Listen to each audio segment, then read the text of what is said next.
Hey everybody, this is Sawfeet here, and welcome to my channel and series Feint or Flop. We're going to be learning how to be a better rogue so that I can better handle climbing higher keys. I'm currently working on Resil 17s and 18s with a group of guildies, and in order to learn and practice today, we're going to be jumping right into this 15 Pit of Saron that I did with a few friends, this being a key level or two higher than they usually do. I know that I have a pretty bad habit of not using kick enough, so I was generally going into this key with the idea that I want to be utilizing my mouse over macros in conjunction with a focus kick macro to get better at kicking prio casts. As always, I'll be walking us through how we went through the dungeon, my thought processes, and my thoughts now that I'm recording this post actually doing the key.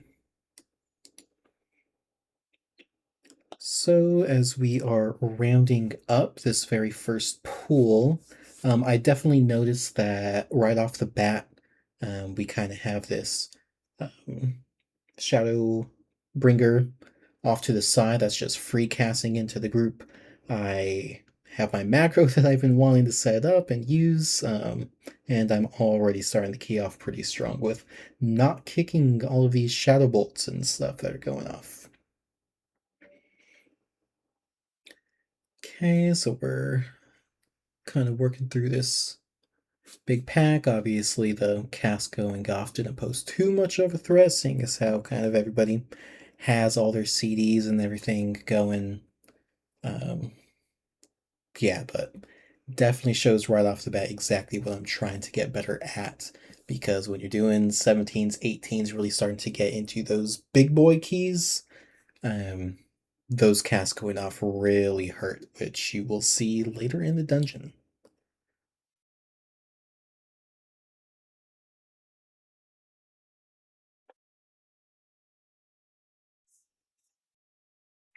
Okay, so we're finishing up this pack. We're going down the ramp here to collect the next pack. And immediately what I notice is I could be setting my focus macro, my focus target as we're walking to this group. I don't need to be doing that while I'm also worried about performing my rotation. I'm also noticing here that I'm focusing on the wrong target here. I should be focusing on the gargoyle to stop him from picking up my friends. And I'm also noticing that there's a lot of mobs here spending a lot of time without garrote. They have ruptures falling off of them. I need to be doing a much better job at ensuring that these packs have full dots rolling kind of as quickly as I can get them up.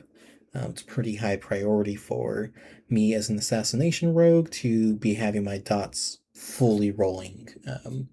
Gives you better agility through scented blood stacks, gets all your dots rolling, you're getting energy from dashing scoundrel. There's really not much more important than getting your dots rolling when you're pulling a decent sized pack. Okay, so one thing in Pit to be aware of is these cadavers. You see the nameplate that has the cross hatching. That's because it's my focus target. They have a pretty big, nasty group-wide AoE cast that needs to be kicked. You'll see me spending a lot of time in this dungeon focusing on keeping the cadavers as my focus target so that those casts don't go off. It is pretty telegraphed though. It has a giant purple beam that shoots right into the sky. It's pretty hard to miss when a cadaver is about to get a cast off. A lot of times the hardest part is being able to click their name in the sea of stacking nameplates, which is why it's easier to set up a focus macro and then a kick at your focus target macro. And then you don't have to worry about at the last second trying to click on the mob.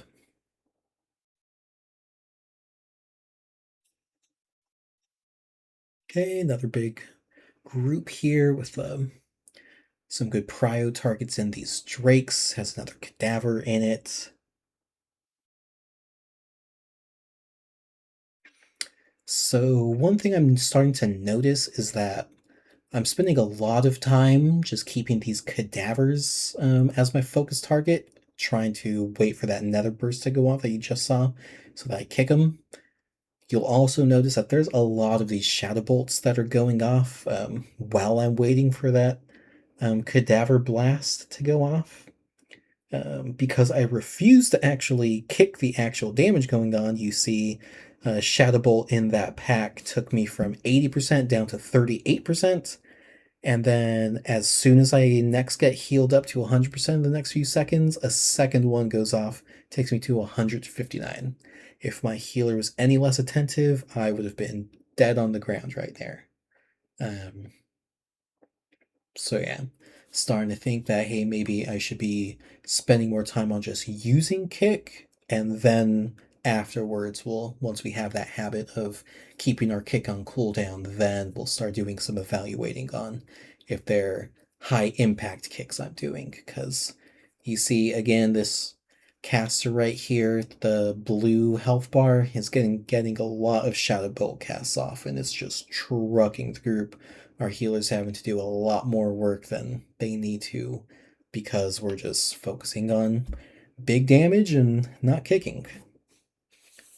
On top of that, I'm not really doing that good damage. You see, there's a lot of time in these packs where um, I'm not spreading growth. I'm not using Crimson Tempest to keep growth on the full packs, just kind of focusing on my Prio Mob, and sure they have ruptures on them, but that's only part of my damage there. Just kind of need to tighten that up. If I'm going to be completely neglecting my kicks, I might as well be doing all the damage possible, and I'm kind of just not doing that great a job of doing either. So another big group, same kind of deal. There's a gargoyle here that need to be focusing down. There's that caster with the blue health bar there that thankfully I have focused right now. But yeah, it's kind of same old, same kind of issues to work on in the next key, since I'm recording this after I've already run keys for the night.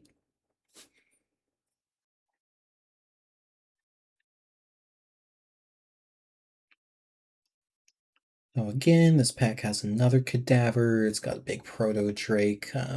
Just a ton of health to work our way through.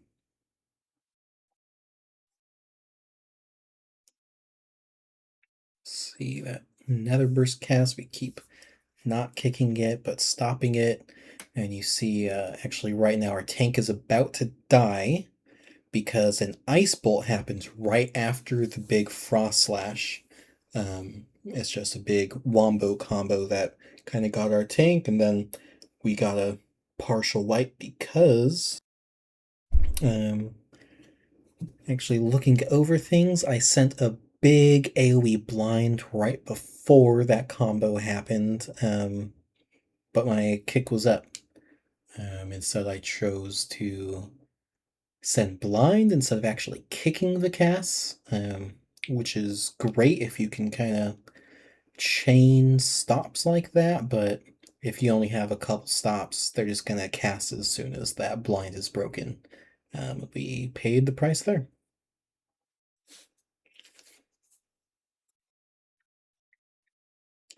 So while we work on getting this mob down and working our way to the boss, maybe I should talk a little bit about what these series is going to be. So as the name might suggest, Feint or Flop is going to be me learning how to use my bag of tricks as a rogue to be better at Mythic Plus. This came about, I was looking to start pushing 17s, 18s, 19s, went to YouTube, saw that there's really nobody really putting any content about there that's not 21s, 22s, 23s, streamers putting those VODs behind subwalls, and then there's a big barren wasteland on YouTube of no one really posting these key levels where you're wanting to start pushing. You definitely need to start learning what the dungeons do, what utility you bring, all that kind of stuff.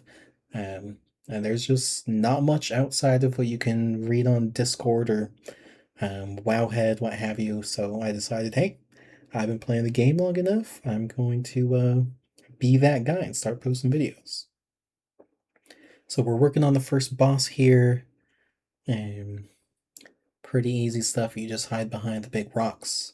Actually, right here, I noticed that I spend quite a lot of time about half health, and my Crimson Vial, my self healing, is up like the entire time. You see, our shaman healer here has been dealing with running around, dodging circles, doing mechanics. Um, I could be helping him. I could be pressing my self healing button, and then I'm just not. I'm not even in cooldown, so I could be using that little bit of energy to help him out, and I'm just focusing on my damage abilities, so I'm not helping out where I could be.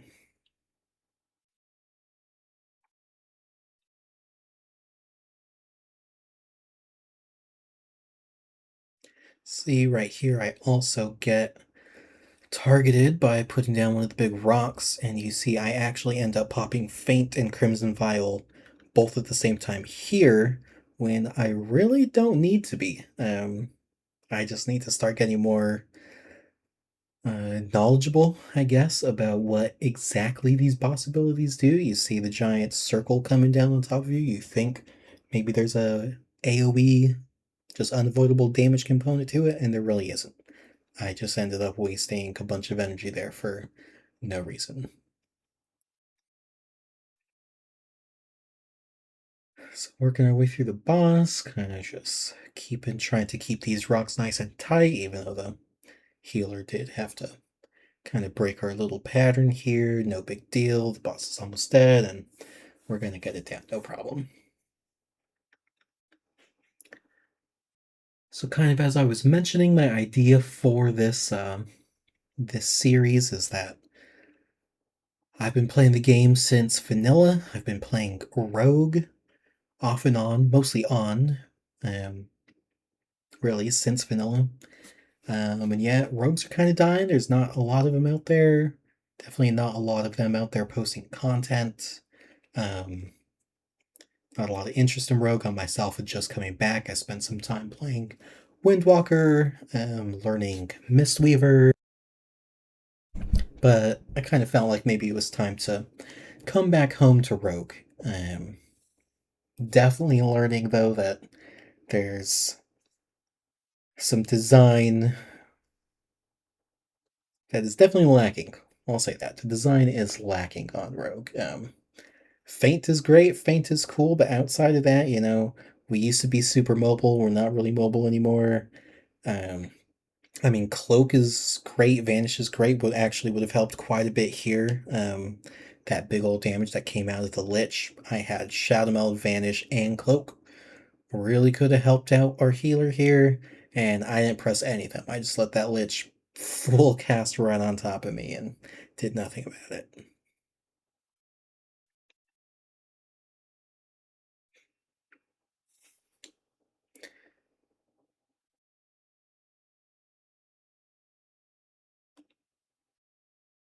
Yeah, working on the next big pack, probably the last big pack before the next boss here. You see there, right there were four casts that just went off or going off at the same time. I kind of didn't do much about it. I have my AoE blind available to help. I had kick available. Obviously, I always have kidney and whatnot to help stop. Just need to be paying more attention, especially during the beginning of the pools where I'm kind of focusing on getting all my damage set up. Um, but that's also when the first casts are happening. So any mob that has a cast is going to be casting them, and that's when I'm paying the least amount of attention to kicking. Definitely need to work on that going forward.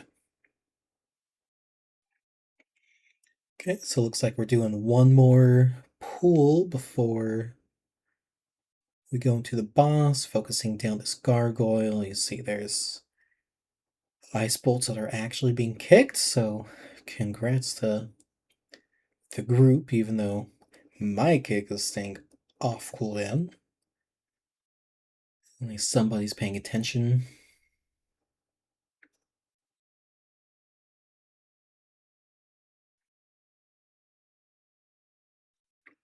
Yeah, so to go back to what I was saying, there's found myself being very squishy as I was running my first 17s, 18s, 19s with a group of guildies. It's very noticeable that out of all the classes we were running, um, one of Ret Pally and Holy DK, um, kind of as the other two co-DPS, and I'm a lot squishier than they are. A lot of times Feint doesn't do all that much, especially if you're taking the cheat death. You don't have much in the way to help with like a dot that's cast on you, a bleed, um, which is what caused me to look into if there's anybody posting content on YouTube that I can kind of take their strats when they press stuff. And there kind of wasn't. I think a lot of the content out there these days is kind of focused on kind of world first level keys or title level keys, where groups have the um, perfect team comms, perfect ability to do skips for the common routes that are posted. As you see with this group, this is not anybody's ideal group setup. My push key group I was just talking about also has a not a lot of the tools. We don't have gates. We don't have augs for wormstone shenanigans and extra defensiveness and all that.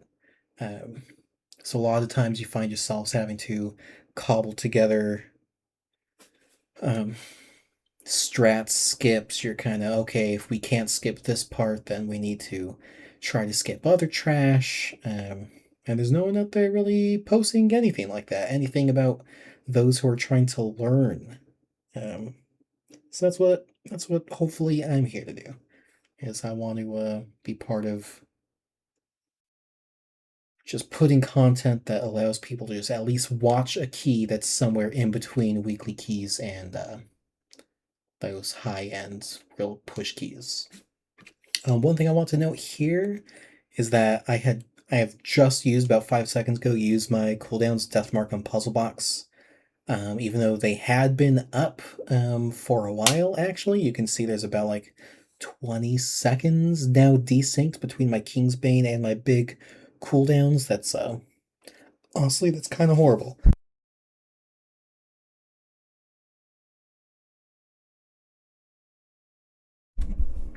That's sorry. One of the last things you want to do is desync your cooldowns like that. Um, as an assassination rogue, your main cooldowns are 2 minutes and Kingsbane is 1 minute. They should sync up perfectly, so when they desync, you either are sending naked Kingsbanes that don't do all that much damage and um, remain to be desynced, or you're losing a cast or two of Kingsbane as you're waiting for it to sync back up. You see, that's actually gonna hurt me quite a bit in this next pool. It's a pretty big pool. You got some beefy mobs, you got a bunch of smaller mobs stacked up. You really want to be cleaving off of a couple of these purple name dudes, these Graveblades, and you can see I've got 20-second difference between my Kingsbane gonna come up here soon by the time we have things rounded up and my Deathmark on Puzzle Box. You really want to have both of them up. So you do big damn with this clustered up group and I don't got it. You see, just good old actually focusing on getting kicks up, which makes sense because I don't have gigantic damage to be focusing on, so I might as well be stopping a couple of these frostbolts or what have you. Yeah, you see the damage meter, just how punched I am for not having big cooldowns for this one there. Back up now, but the giant pack you want to be sending them in is 15%.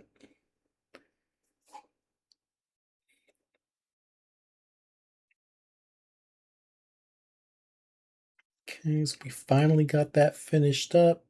No thanks to me. Good job, DK and Rhett, for carrying this dumb rogue. Okay, finally get to send Puzzle Box and Deathmark right there. I have Kingsbane coming up in another 5 seconds. I guess I'll throw that, but yeah, it'll catch the tail end of Deathmark here. Cast the Kingsbane with about 4 seconds left on Deathmark. That's not exactly what you want. Garrote's off with the Lich right now. Yeah, just easy mistakes to be making. Also, thankfully, easy mistakes to be fixing next time I do keys, next time I record a key or two. Yeah, I'm honestly finding myself pretty surprised at just the amount of mistakes I'm making and catching just from. I've watched this VOD one time before recording this, just to write down some timestamps and things that I wanted to talk about. But yeah, it's kind of crazy just how many little mistakes you're making constantly throughout these keys, and that's something I want to put a stop to. I want to be able to not be the weakest link in my push group with my guildies. So I guess the series is already kind of partly doing what it's meant to do. Healer died here, just kind of a lot of damage going out, kind of a big check. And very unfortunate here that the guard came up as he was facing the wrong way in the worst possible spot. We lost a giant,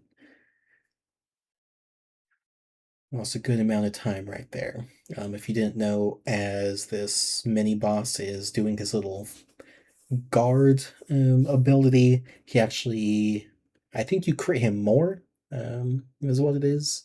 You get increased crit chance when attacking him from behind when he's doing that.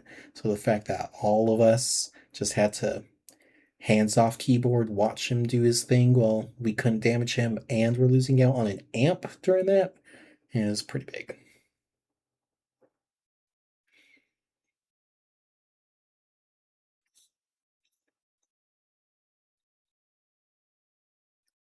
Okay, just trying to work our way through the end of this mini boss and get to the final boss. You see 6.5 minutes left. There's no doubt that we're gonna time the key unless we completely mess up and wipe a couple times on this last boss, or wipe at the very end of the last boss maybe. Um, but yeah, not too worried at this point. Making sure everything's repaired, kind of waiting for these slow pokes to catch up. Love not being mounted. Wouldn't want to get there quickly.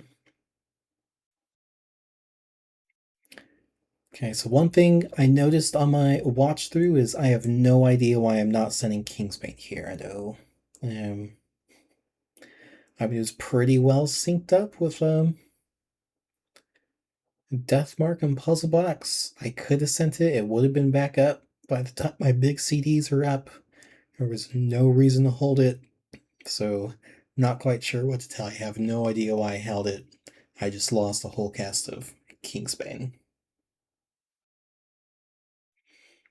Doing the mechanics here. Should have Crimson Vialed a little earlier. I was kind of just standing around not doing damage. Would have been a good time to hit it, get my energy regenning. Not the biggest deal in the world. Okay, you see here, Pop Lust maybe a little earlier than I would have liked to see, not just because of my cooldowns, but because the ads weren't here yet, but sending Deathmark Puzzle Box and Kingsbane starting to do some good boss damage here, about half health. I mean, Assassination Rogue definitely isn't the hardest hardest class. There's enough to juggle, there's cooldowns to keep synced, all that. Um, yeah, just a bunch of little things that can add up over the key, you know. I kind of got my general rotation down pretty good. I think a lot of it is just being able to take in all that information, um, watching kicks and doing good damage, watching your feet, making sure you're swapping your focus around so you can get those kicks done. It's just yeah, just a bit of a learning curve when these dungeons actually start to hurt. They can actually kill you. The stakes actually matter. You kind of find yourself panicking just a little bit, getting a little sweaty, hoping you don't mess up, and it's pretty easy for stuff to go south pretty quick. So, finishing up the boss, last 10% health. Surprise, surprise, we're gonna get the boss down. We're gonna end up one-chesting this key, which isn't the worst thing in the world. Definitely want to be doing a little better than one-chesting 15 this late into the patch, though. But ultimately, what do we learn from this key from my very first attempt to watch back through one of my runs and think through it and post it up is I really need to work on using my focus macro and focus kick just more often. I spend a lot of time waiting for the perfect spell to go off, to kick. When in reality, I should be just focusing on getting my kick on cooldown as much as possible, stopping as many casts as possible, and then afterwards I can come back and decide whether or not those are big high impact kicks or if I should be then paring down the amount of kicks so that have a kick up for what's important. But for this level, for starting out, I just need to be using kick way more often. I am not meeting that goal of mine at all. And let's see. On top of that, I think I also need to internalize some more of the nuances of these boss mechanics. Knowing when it would be a waste of energy to feint or Crimson Vial because something that I think does damage actually doesn't. Yeah, and then lastly, just yeah, a lot of little decisions that cost either whole casts of abilities like Kingsbane, or you see a lot of wasted uptime on dots where I didn't have, say, like Garrote rolling on everything. I got Ruptures rolling, the rope falls off, and I spent a lot of time not paying attention, thinking everything's going just fine when I could be pressing Crimson Tempest a couple times and kind of solving a lot of my energy problems there, just getting more resources, getting more damage out. Yeah, this wasn't a disaster of a key, but with the damage we're capable of, my character here is, I think, 287 to 290, somewhere in there. I'm recording this a couple days later. I've gotten some more gear, so I'm not quite sure where I was at, but definitely have enough gear to be doing a lot better damage than I'm doing and be doing a lot better than one chesting of 15. But anyway, thanks so much for stopping by, seeing the first kind of a foray into the series. Hopefully I learn a little from this key, and the next key you see me in, I'm both a little better at the dungeon itself as well as talking through this recording. Thank you.